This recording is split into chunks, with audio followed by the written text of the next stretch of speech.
అయినారు. సో మొత్తానికి రెడ్డి జాగృతి మాధవ్ రెడ్డి ఏమో హైకోర్టులో పిటిషన్ వేశారు. 9 జీవో మీద అతను పిటిషన్ వేశారు. దాని మీద ఏం జరిగిందో హైకోర్టు తీర్పు మనం చూసాం. సో తర్వాత ఇప్పుడు వంగ గోపాల్ రెడ్డి కూడా సుప్రీంకోర్టును ఆశ్రయించారు. వంగ గోపాల్ రెడ్డిని సుప్రీంకోర్టు మందలించింది. హైకోర్టులో తేల్చుకోవాలి మీరు ఎందుకు ఇక్కడికి రావడం జరిగిందని. సో ఇప్పుడు ప్రభుత్వం పార్టీ కాంగ్రెస్ పార్టీ అదే ప్రయత్నం చేస్తున్నట్టు స్పష్టమవుతోంది. 6 వారాల గడువు ఉంది. మరి ఇక ఏదైతే ఎన్నికల షెడ్యూల్ కావచ్చు, ఎన్నికల నోటిఫికేషను మరి రద్దు చేస్తున్న క్రమంలో ఎన్నికలు నిర్వహించొద్దని హైకోర్టు చెప్పలేదు. అయినప్పటికీ కూడా కాంగ్రెస్ పార్టీ తాపత్రయ పడుతున్నట్టు తెలుస్తోంది. సుప్రీంకోర్టును ఆశ్రయించడం ద్వారా కాంగ్రెస్ పార్టీ ఎలాంటి న్యాయం చేయాలనుకుంటుంది. బీసీల విషయంలో మరి క్లారిటీ లేదని చెప్పి డిబేట్లో ఉన్న పెద్దలందరూ చెప్తున్నారు. సో మీరేం చెప్తారు శివకుమార్ లాల్ గారు? ముందుగా 99 టీవీ ప్రేక్షకులకు, మీకు ప్యానెల్ ఉన్న వారికి నమస్కారం. కాంగ్రెస్ పార్టీ ఎలక్షన్ కి ముందు ఏదైతే కామారెడ్డి డిక్లరేషన్ లో బీసీకి 42% ఇస్తామనేది ఏదైతే చెప్పినామో ఆ తర్వాత కాంగ్రెస్ పార్టీ అధికారంలోకి వచ్చింది. అధికారంలోకి వచ్చిన తర్వాత కాంగ్రెస్ పార్టీ ఏదైతే ఇచ్చిన హామీలలో ఎస్సీ వర్గీకరణ చేయడం జరిగింది. దాని తర్వాత బీసీ 42% రిజర్వేషన్ కూడా చేస్తామని చెప్పి మాట ఇవ్వడం జరిగింది.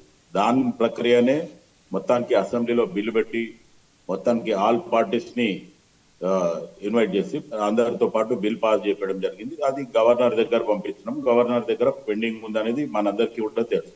దాని తర్వాత ఏదైతే హైకోర్టు ఇచ్చిన మేరకు సెప్టెంబర్ 30 తారీఖు ఏదైతే హైకోర్టు ఇచ్చిన గడువుని దృష్టిలో పెట్టుకుని కాంగ్రెస్ పార్టీ ఆర్డినెన్స్ కూడా పాస్ చేయడం జరిగింది. ఆర్డినెన్స్ ఆల్రెడీ గవర్నర్ కి లేదా రాష్ట్రపతికి కూడా పంపించడం జరిగింది. దాని తర్వాత కూడా ఏదైతే రిప్లై లేదు, లేకపోతే ఆన్సర్ లేదు, దాని మీద ఏమి చొరవ లేదు అనే రకంగానే ఆలోచించి పార్లమెంట్ ని కూడా స్తంభింపజేయడం జరుగుతుంది. దాని తర్వాత వాయిదా తీర్మానం వేయడం జరిగింది ఒక రోజు. దాని తర్వాత జంతర్ మంతర్ దగ్గర కూడా ఇదంతా జరిగిపోయింది శివకుమార్ లాల్ గారు, ఇదంతా జరిగిపోయింది. ఇప్పుడు ఏం జరగబోతుంది? ఇప్పుడు నేను ఎందుకు చెప్తున్నంటే రెడ్డి జాగృతి మాధవ్ రెడ్డి చేసిన దానిపైన హైకోర్టు విచారణ జరుపుతున్న సమయంలో వంగ గోపాల్ రెడ్డి అనే వ్యక్తి కూడా సుప్రీంకోర్టును ఆశ్రయించిన నేపథ్యంలో మీరు ఇక్కడికి ఎందుకు వచ్చారు, అక్కడే తేల్చుకోవాలి కదా అని చెప్పి అతన్ని మందలించింది. అదే క్రమంలో ఇప్పుడు కాంగ్రెస్ పార్టీ ప్రభుత్వం 42% బీసీల రిజర్వేషన్ల విషయంలో ఇక్కడ తేలకుండానే మళ్ళీ అక్కడికి అంటే సుప్రీంకోర్టు దగ్గరికి వెళ్ళడాన్ని మీరు ఎట్లా చూస్తారు? సో సుప్రీంకోర్టులో మరి హైకోర్టు ఆ అంశము విచారణలో ఉండగా మరి మీరు ఇక్కడికి ఎందుకు వచ్చారని ప్రశ్నించే అవకాశం ఉంటుంది కదా?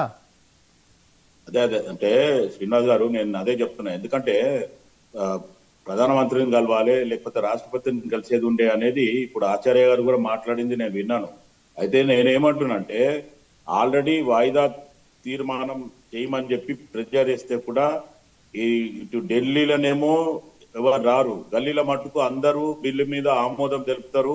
అటు బీజేపీ కానీ, ఇప్పుడు తెలంగాణకని బీజేపీ 8 మంది ఎమ్మెల్యేలు 8 మంది ఎంపీలు ఉన్నారు. బిల్లు పాస్ చేసినప్పుడు మటుకు ఇక్కడ మద్దతు ఇచ్చిండ్రు.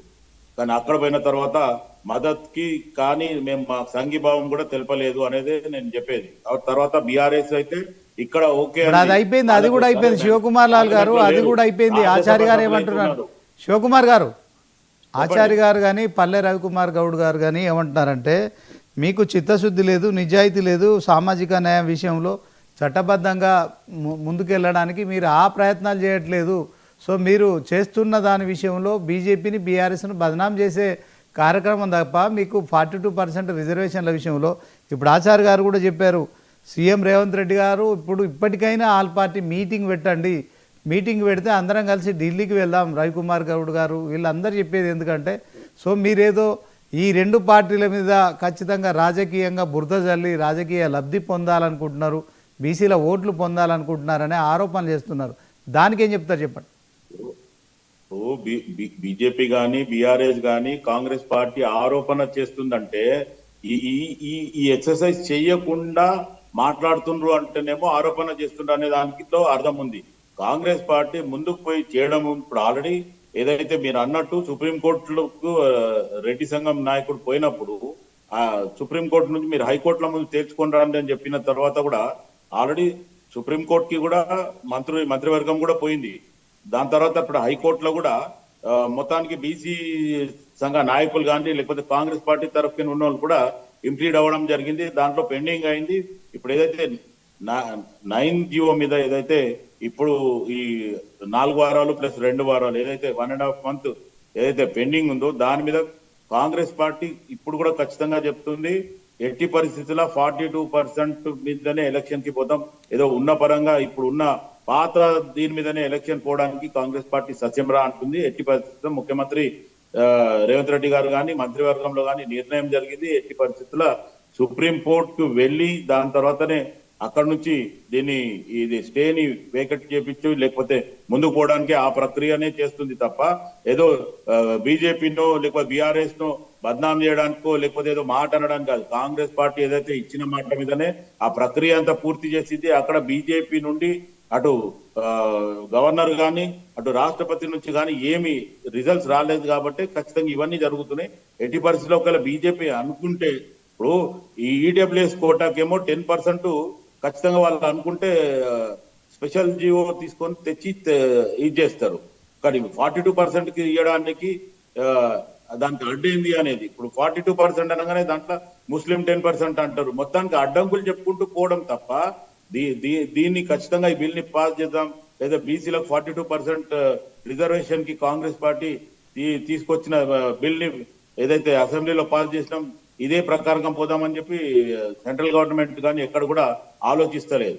మొత్తానికి కాంగ్రెస్ పార్టీని అంటే వీళ్ళు మా ఎక్సర్సైజ్ చేయకుండా లేకపోతే వీళ్ళకి తెలియకుండా పోతున్నారు. ప్రభుత్వం నడిపిస్తుంది కాంగ్రెస్ పార్టీ. ఈ రోజు ముఖ్యమంత్రి రేవంత్ రెడ్డి గారు ఉన్నాడు. మొత్తానికి ఏదైతే అనుభవం లేదు లేకపోతే ఆయన ప్రక్రియ తెలియతే అడ్వైజర్స్ ఉన్నారు. శివకుమార్ గారు అవి ఎవరు మాట్లాడట్లేదు మీరు దీనికి ఒకటేనండి.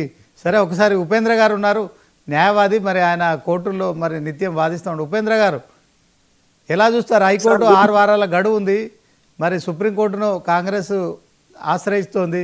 కాంగ్రెస్ అయితే ఒక కమిట్మెంట్తో ఇప్పటికీ చెప్తూనే ఉన్నారు.